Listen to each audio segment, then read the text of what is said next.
거북선이 두려웠던 진짜 이유. 당신이 어떤 것을 오랫동안 두려워하거나 존경했는데, 나중에 그것이 당신이 상상했던 것과 전혀 다른 방식으로 작동하고 있었다는 걸 알게 된 순간, 그 감정은 어떤 것이었습니까? 잠시 그 감정을 붙잡아 두십시오. 거북선을 처음 배운 것이 언제였는지 기억하십니까? 아마 대부분은 교과서나 위인전이었을 것입니다. 그리고 그 기억 안에 거북선은 이미 완성된 이미지로 들어 있습니다. 철로 뒤덮인 등, 용 입에서 뿜어져 나오는 연기, 무적의 배, 한 영웅의 천재성이 빚어낸 발명품. 이 이미지는 매우 강렬해서 우리는 그것에 대해 질문을 던지기보다 그것을 먼저 믿어왔습니다. 그런데 저깃거린 것은 과연 그 이미지였을까요? 왜 사람은 전설을 먼저 믿는가? 사람은 복잡한 것보다 이해하기 쉬운 것을 더 오래 기억합니다. 이것은 나약함이 아닙니다. 생존에 유리한 방식입니다. 짧고 강렬한 이야기는 전달됩니다. 길고 세밀한 분석은 사라집니다. 역사의 많은 부분이 이 방식으로 기록되고 전해졌습니다. 거북선도 그 과정을 거쳤습니다.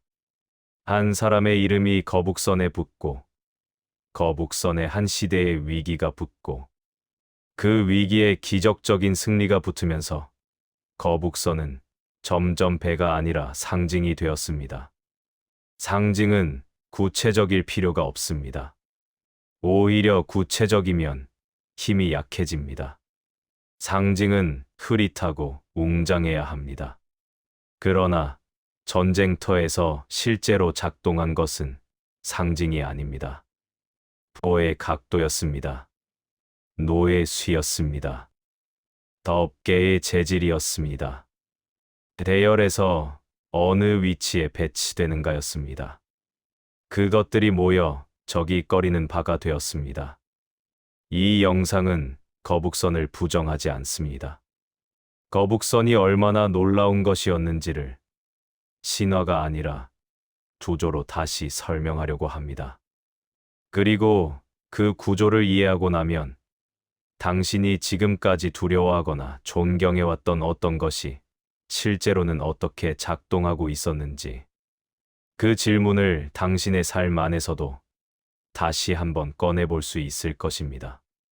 일부 거북선은 발명품이 아니라 재탄생이었다. 거북선은 이순신이 만들었다. 이것은 많은 사람들이 갖고 있는 생각입니다. 그런데 기록은 조금 다른 이야기를 합니다. 거북선은 이순신이 새로 발명한 배라기보다 이미 존재하던 개념을 실전에 맞게 재구성한 결과일 가능성이 큽니다.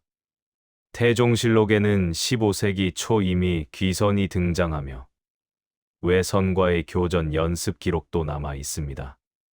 이순신은 없던 것을 만든 것이 아니라 사용되지 않던 개념을 전쟁 직전의 현실에 맞게 운용 가능한 전력으로 되살렸습니다. 이는 단순한 발명이 아니라 재료 확보, 건조, 훈련, 전술 판단이 결합된 과정의 혁신의 과정입니다. 이에 거북선을 이해할 때 중요한 것은 누가 처음 만들었는가가 아니라 어떤 상황에서 어떻게 작동하게 되었는가라는 질문을 해야 합니다. 2부 철갑선 신화의 균열. 거북선의 이미지 중 가장 강렬한 것 중 하나는 철갑선이라는 말입니다. 유세로 덮인 배, 총알이 튕겨나가는 배, 무적의 철제 요새. 그런데 이 이미지는 어느 기록에서 왔을까요? 이순신의 난중일기와 장계보고서를 보면 거북선에 대한 묘사가 나옵니다. 그 묘사에는 개판과 에반, 즉 덮개판이 언급되고 그 위에 칼과 송곳을 꽂았다는 내용이 나옵니다. 그런데 그 덮개판이 철이라는 명확한 표현은 당대 기록에서 찾기가 어렵습니다. 철갑선이라는 표현이 강하게 등장하는 것은 후대의 기술과 해석에서입니다. 물론 일부 철 부재가 사용되었을 가능성은 배제할 수 없습니다. 그러나 전체를 철로 뒤덮은 배였는지에 대해서는 학계 안에서도 의견이 나뉩니다. 왜 이것이 중요합니까? 만약 거북선의 덮개가 철이 아니라 두꺼운 목재였다면 그것은 다른 방식으로 이해되어야 합니다. 당시 일본군의 주력 무기를 생각해 보십시오. 임진왜란 당시 일본 보병의 가장 강력한 원거리 무기는 조총이었습니다. 조총은 당시 기준으로 매우 뛰어난 무기였습니다. 그러나 해전에서의 조총은 어떤 의미였습니까? 조총의 유효 사거리는 제한적이었습니다. 파도가 치는 바다에서 흔들리는 배 위에서 다른 흔들리는 배 위에 사람을 맞히는 것은 극히 어렵습니다. 조총은 육전에서의 위력이 해전에서 그대로 적용되지 않았습니다. 일본 수군은 기본적으로 배에 올라타서 싸우는 방식을 선호했습니다. 적선에 접근하여 올라타고 근접전에서 우위를 점하는 전술입니다.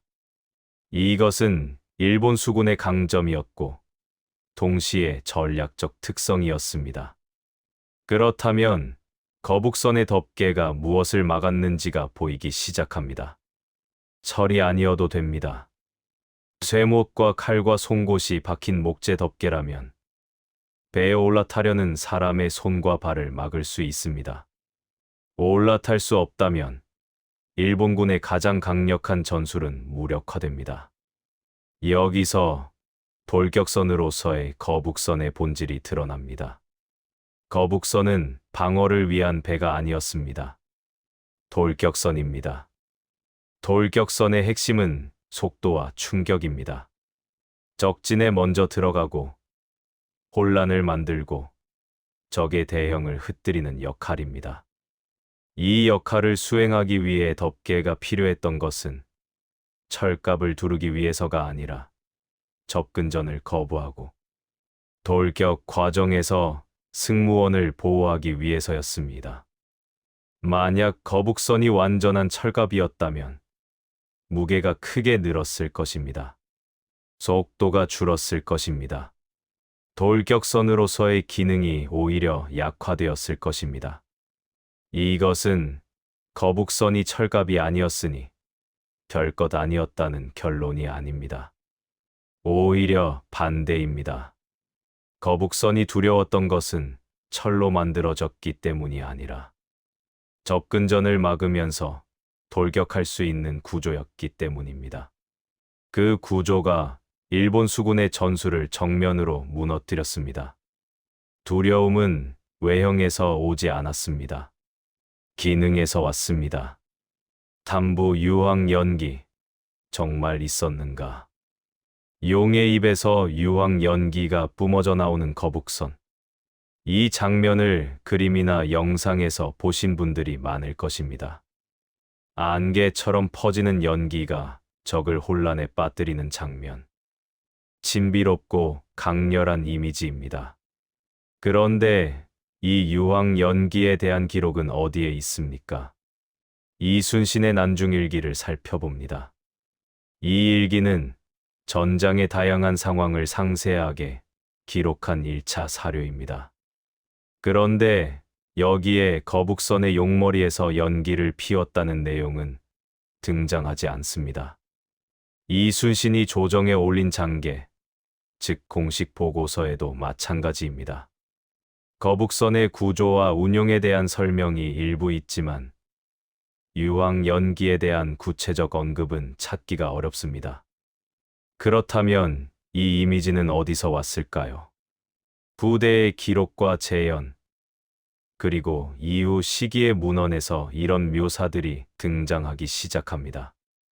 이렇게 작동했을 것이라는 추정이 시간이 지나면서 이렇게 작동했다는 서술로 굳어지는 과정입니다. 이것을 비판의 눈으로만 보는 것도 정확하지 않습니다. 연기가 없었다고 단언할 수 있는가? 이것도 쉽지 않습니다.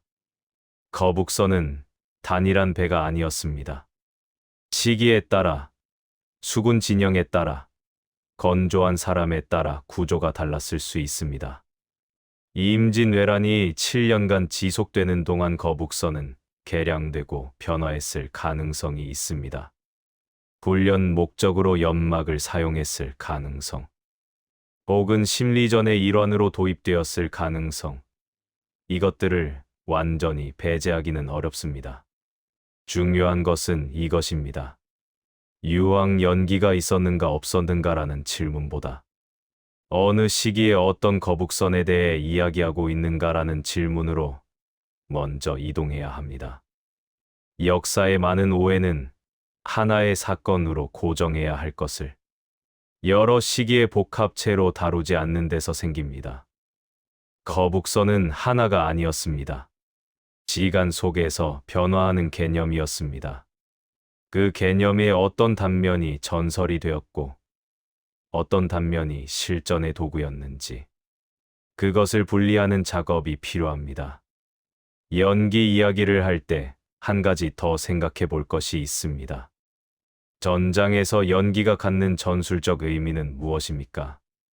연기는 위치를 숨기거나 적의 시야를 흐리거나 심리적 압박을 주는데 사용됩니다. 이것은 매우 실용적인 전술입니다. 만약 거북선이 연기를 사용했다면 그것은 신비로운 용의 이미지를 연출하기 위해서가 아니라 돌격 과정에서 적의 시야를 방해하기 위한 실용적 목적이었을 것입니다. 그리고 만약 그렇지 않았다면 용의 형상 자체가 심리적 위압의 역할을 했을 것입니다. 적이 처음 보는 형태의 배, 낯선 형상. 그것이 만드는 두려움은 실제 연기보다 더 오래 작동할 수 있습니다.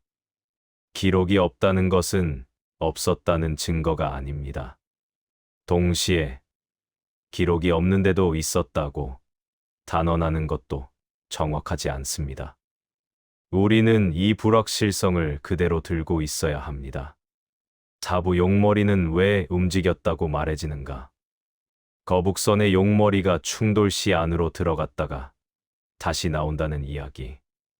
이것도 자주 등장하는 설명입니다. 왜 이런 이야기가 생겼을까요? 거북선은 돌격선입니다. 적선을 향해 돌진합니다. 충돌합니다. 이 과정에서 선수 뱃머리에 돌출된 구조물이 있다면 그 구조물은 충돌 시 손상될 수 있습니다. 특히 적선의 선체와 맞닿을 때 돌출부는 파손 위험이 높습니다. 그렇다면 이것을 해결하는 방법은 무엇입니까? 충돌 전에 접을 수 있게 하거나 아니면 충격을 흡수할 수 있는 구조로 만드는 것입니다. 이런 필요성이 용머리가 움직였다는 설명을 낳았을 가능성이 있습니다. 그런데 실제로 그것이 가능했는가? 당시의 목공 기술로 그런 수납 구조를 만들 수 있었는가? 이것은 또 다른 질문입니다. 용머리가 실제로 움직였는지 여부와 별개로 중요한 것은 다른 곳에 있습니다. 거북선의 선수의 용 형상을 붙인 이유가 무엇이었을까요? 포의 발사구였을 가능성이 높게 논의됩니다. 용의 입을 통해 포를 쏘는 구조. 이것은 기능적으로 매우 합리적입니다. 돌격 방향, 즉 앞을 향해 포를 쏠 수 있는 구조는 돌격선에 필수적입니다. 동시에 용의 형상은 심리적 효과를 냈을 것입니다. 적 앞에 나타나는 용의 머리, 처음 보는 모양. 그것이 만드는 공포는 실제 전력 차이와 무관하게 전투 의지를 꺾는 데 기여했을 것입니다. 기능과 상징이 하나의 구조 안에 통합되어 있었다. 이것이 거북선 용머리의 진짜 이야기일 가능성이 있습니다. 도깨비 돌기라는 표현이 있습니다. 거북선 외관의 돌출물이 충돌 시 적선에 박히는 방식으로 충격을 극대화했다는 설명입니다. 이것도 단정하기 어렵습니다. 그러나 돌격선이 최대한의 충격을 주기 위한 구조를 갖추었을 것이라는 추론은 합리적입니다. 돌격선은 부드럽게 접근하지 않습니다. 충격을 주기 위해 돌진합니다. 그 충격이 적선의 구조를 손상시키거나 적병들을 흔들어 놓거나 대형을 무너뜨리는 역할을 합니다. 그 충격을 극대화하는 방향으로 선체 구조가 설계되었을 것이라는 것. 그리고 그 과정에서 선수의 구조는 박히는 것이 아니라 통과하는 것을 지향했을 것이라는 것. 이것들을 이어서 생각하면 용머리의 구체적 작동 방식이 무엇이었든 간에 그것이 돌격의 기능과 맞닿아 있었다는 것은 분명합니다. 오부 거북선의 승무원, 그리고 전투요원만 탔다는 오해. 거북선 하면 무사들이 가득 탄 전투 전용 함선을 상상하기 쉽습니다. 그러나 배는 노로 움직입니다. 거북선은 돛도 있었지만 빠르게 기동하기 위해서는 노가 필수였습니다. 노를 젓는 것은 노군, 즉 격군입니다. 이들은 전투 병력이 아닙니다.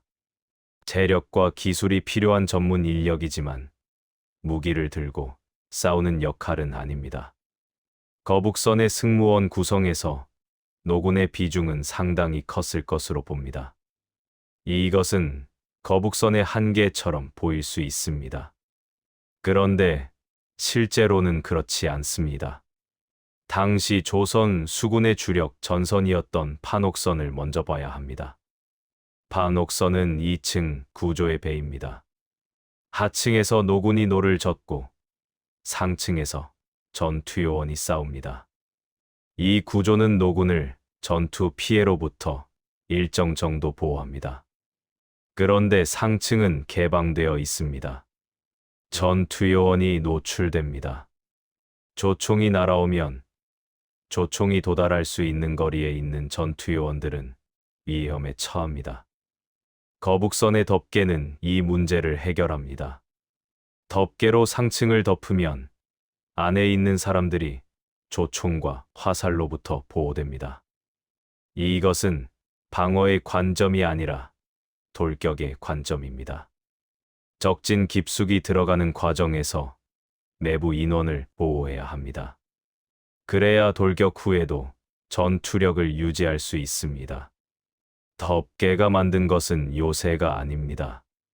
돌격 이후에도 살아있는 전투원이었습니다. 여기서 거북선의 특수함이 어디서 나오는지가 보입니다. 외형이 아닙니다. 용의 형상이 아닙니다. 덮개라는 구조가 만든 전투원의 생존율이 거북선을 돌격선으로 완성시켰습니다. 돌격은 위험한 임무입니다. 먼저 들어가는 배는 가장 먼저 공격받습니다. 그 배의 전투원이 살아있어야 돌격이 의미 있습니다. 전투원이 죽어버리면 배가 돌격에 성공해도 이어지는 전투를 수행할 수 없습니다. 덮개는 그 생존율을 높였습니다.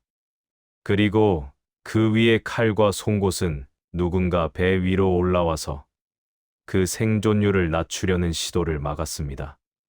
안에서 살아남고 밖에서 접근을 막는 구조.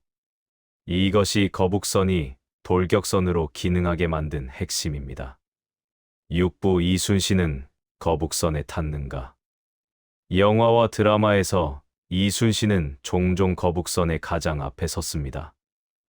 선봉, 최전선, 지휘관이 가장 위험한 곳에서 용기를 보여주는 장면. 이것은 영웅의 이야기에 맞는 구성입니다. 그런데 전술의 이야기에 맞는 구성입니까? 지휘관의 위치는 어디여야 합니까? 전투를 지휘하기 위해서는 전체 상황을 봐야 합니다. 어디서 무슨 일이 벌어지는지, 어느 배가 위기에 처했는지, 어디로 병력을 보낼지. 이 판단을 하려면 지휘관은 전체를 볼 수 있는 위치에 있어야 합니다. 가장 먼저 적진에 들어가는 돌격선은 전체를 보기 가장 어려운 위치입니다. 적과 가장 가까이에 있고 혼전 안에 있습니다. 그 혼전 안에서는 옆에서 무슨 일이 일어나는지 보기 어렵습니다. 당시 조선 수군에서 지휘관이 탄 배, 즉 지휘선은 돌격선과 구별되었을 것으로 봅니다. 이것은 거북선만의 이야기가 아닙니다. 일본 수군도 마찬가지입니다. 일본 수군에는 대장선, 주력선, 돌격을 담당하는 배들이 역할에 따라 구분되어 있었습니다. 대장이 가장 앞에 돌격선에 타는 것은 전술적으로 합리적이지 않습니다. 대장이 죽으면 지휘 체계가 붕괴되기 때문입니다. 이순신은 실제로 난중일기에서 자신이 탄 배를 대장선, 통제사선으로 표현합니다. 거북선과 별도의 배입니다. 그렇다면 이순신이 거북선에 탔다는 이미지는 어디서 온 것입니까? 전장을 이끄는 이순신, 거북선이라는 강력한 무기. 두 이미지가 하나로 합쳐지는 것은 자연스러운 서사의 흐름입니다. 상징적으로는 맞습니다. 이순신이 없었다면 거북선도 없었습니다. 그러나 물리적으로 이순신이 거북선에 탑승해 전투를 지휘했다는 것은 전술적으로 맞지 않습니다. 이것은 이순신을 깎아내리는 이야기가 아닙니다. 오히려 반대입니다. 지휘관이 최전선에 서지 않고도 전투를 설계하고 운용할 수 있는 능력을 가졌다는 것. 그것이 더 높은 수준의 전술적 사고를 보여줍니다. 용기는 가장 앞에 서는 것만이 아닙니다. 전체를 보면서 각각의 역할에 맞는 자원을 맞는 위치에 배치하는 것. 그것도 용기가 필요한 일입니다. 때로는 더 어려운 용기가 필요한 일입니다. 조직에서도 마찬가지입니다. 리더가 가장 위험한 최전선에 직접 뛰어드는 것이 가장 좋은 리더십인가? 이것은 생각해 볼 질문입니다. 어떤 상황에서는 그것이 맞습니다. 어떤 상황에서는 리더가 전체를 보면서 판단하고 배치하는 것이 더 중요합니다. 이순신의 위치는 후자에 가까웠습니다. 그리고 그것이 전술적으로 옳았습니다. 7부 거북선은 몇 척이었는가? 거북선의 척수에 대해 다양한 기록이 있습니다. 임진왜란 당시 거북선의 수가 몇 척이었는지 이에 대한 논의는 지금도 계속되고 있습니다. 기록에 따라 다르고 시기에 따라 달랐을 것입니다. 정확한 숫자를 확정하기는 어렵습니다. 그런데 이 척수 논쟁에서 가장 중요한 것은 숫자 자체가 아닐 수 있습니다. 왜 거북선이 많이 필요하지 않았는가? 이 질문이 더 핵심에 가깝습니다. 돌격선의 역할은 무엇입니까? 문을 여는 것입니다.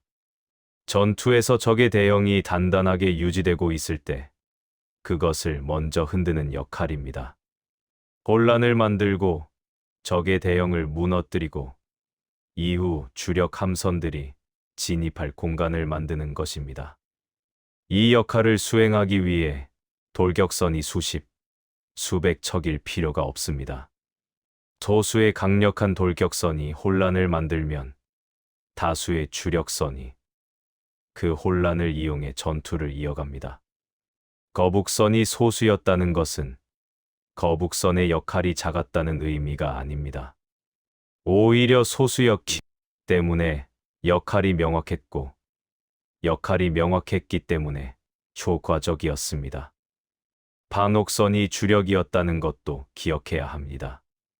조선 수군의 주력은 판옥선이었습니다. 거북선은 판옥선을 지원하는 특수 함선이었습니다. 전투의 중심은 판옥선이 맞고 거북선은 그 전투를 유리하게 만드는 초기 혼란을 담당했습니다. 이것은 거북선의 위상을 낮추는 것이 아닙니다. 역할의 분담입니다. 모든 배가 같은 역할을 할 필요가 없습니다. 각각이 자기 역할에서 최대한의 효과를 내는 것이 전체 전력을 높이는 방식입니다. 거북선의 가치는 척수가 아니라 역할에 있었습니다.